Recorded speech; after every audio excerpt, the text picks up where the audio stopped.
नीतिसूत्रे याचा 16 अध्याय 33 वचन.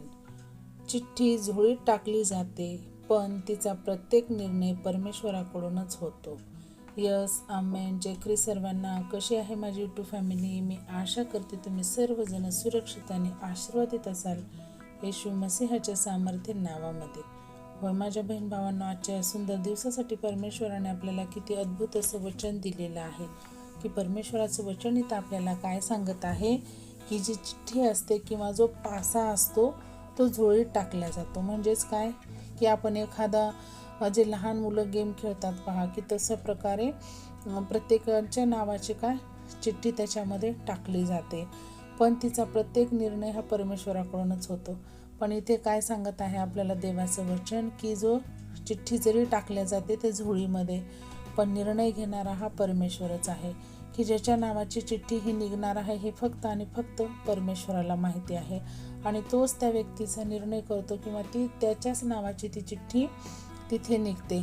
तर हे सर्वस्वी अधिकार आणि सर्वस्वी हा निर्णय परमेश्वराचा आहे. त्यामुळे आपण काय केलं पाहिजे की फक्त आणि फक्त आपलं हृदय, आपलं अंतःकरण हे आपण परमेश्वरावरती सोपवलं पाहिजे. परमेश्वराकडे आपले कान, आपले डोळे हे लागले पाहिजेत, कारण सर्व गोष्टीचा तोच आपला काय आहे, तारणहार आहे. परमेश्वरच आपल्याला प्रत्येक एका अडचणीतनं काढतो माझ्या बहीण भावांनो. आणि आपण आपल्या काय करतो, विचाराने जेव्हा चालतो, आपल्या बुद्धीचा आपण उपयोग करतो, तेव्हा आपण तिथे हारतो, आपण तिथे थकतो. पण परमेश्वराच्या जर आपण मार्गाचा अवलंब केला तर आपल्याला तिथे विजय प्राप्ती ही निश्चित आहे, कारण तो महान असा परमेश्वर आहे. त्याला सर्व गोष्टी शक्य आहेत माझ्या बहीण भावांनो. आणि आपल्या जीवनातील उद्याच्या दिवसामध्ये काय होणार आहे हे फक्त आणि फक्त परमेश्वरालाच माहिती आहे. आपल्याला त्यातलं काहीही माहिती नाही, किंवा आपण प्रयत्न जरी केला तरी आपल्याला ते माहिती होऊ शकत नाही. म्हणूनच आपण काय केलं पाहिजे की स्वतःच्या बुद्धीवरती ना शक्तीवरती, पण परमेश्वराच्या महान योजनेवरती आपण विश्वास ठेवला पाहिजे. आज परिस्थिती वाईट असू द्या, आपल्याला वाटत असेल की हे शक्य नाही आहे, पण माझ्या बहीण भावांनो, मी सांगते की मनुष्याला अशक्य वाटणाऱ्या गोष्टीसुद्धा परमेश्वराला शक्य आहेत.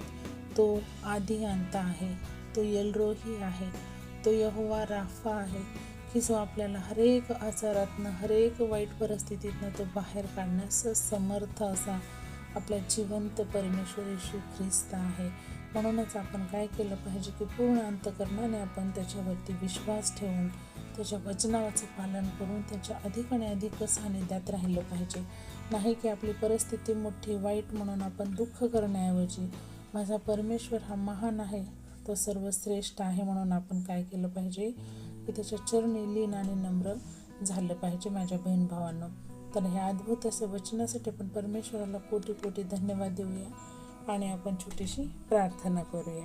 Hallelujah, hallelujah, hallelujah. धन्यवाद, धन्यवाद, धन्यवाद. आकाश पृथ्वीच्या निर्माण करत्या बाप्पा, आम्ही येशू मसीहाच्या सामर्थ्य नावाने तुझ्या चरणी येतोय माझ्या राजा. हो परमेश्वरा, या सुंदर दिवसासाठी, ह्या वेळेसाठी तुला कोटी कोटी धन्यवाद देते माझ्या राजा, कारण कित्येक लोक आहेत माझ्या बाप्पा, आजचा हा दिवस ही वेळ नाही पाहू शकले माझ्या राजा, पण तुझे एवढी दया, एवढी करुणा आमच्यावरती आहे माझ्या देवा, की आम्ही या सुंदर दिवसामध्ये आज या जिवंताच्या भूमीमध्ये सुरक्षित आहोत माझ्या राजा.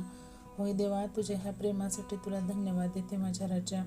विशेष मागते बाप्पा की जे अद्भुत असं वचन तू आज आम्हाला दिलंस माझ्या देवा, त्या वचनासाठी तुला कोटी कोटी धन्यवाद देते माझ्या राजा. होय परमेश्वरा, आमच्या नावाच्या किती जरी चिठ्ठ्या, किती जरी पासे त्या झोळीमध्ये टाकल्या जातील माझ्या देवा, पण फक्त आणि फक्त त्यातनं बाहेर काढणारा हा तूच आहे. सर्वस्वी हा निर्णय तुझ्या हाती आहे माझ्या देवा. तूच आमचा न्याय करणार, आमचा न्यायाधीश आहेस, आमचा उद्धार करता, आमचा रचयिता. सर्व गोष्टी ह्या तुला शक्य आहेत माझ्या देवा. तू सर्व आमच्या बाबतीत जाणतोस माझ्या राजा, त्याबद्दल तुझ्या नावाला मी कोटी कोटी धन्यवाद देते माझ्या राजा. हे वचन अद्भुत रीतीने कार्य करू दे माझ्या परमेश्वरा, आणि असंख्य अशा माझ्या बहीण भावापर्यंत हे वचन पोहोचवण्यास मला सहायता आणि मदत कर माझ्या देवा. तू असं केलंस म्हणून तुझ्या नावाला धन्यवाद देते माझ्या परमेश्वरा. होय देवा, विशेष करून मागते बाप्पा, जे कोणी आजकाल बिमार आहेत माझ्या राजा, त्या प्रत्येक एक माझ्या बहीण भावाला तू स्पर्श कर माझ्या देवा. त्यांना हरेक आजारातनं तू बाहेर काढ माझ्या देवा, त्यांचे अंथरुण बदल माझ्या राजा, त्यांच्या अंतःकरण तू बदल माझ्या देवा.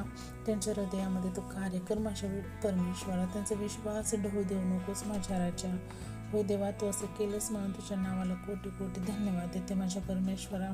कारण आजार मोठा नाही आहे, माझा परमेश्वर, माझा जिवंत येशू ख्रिस्त हा मोठा आहे.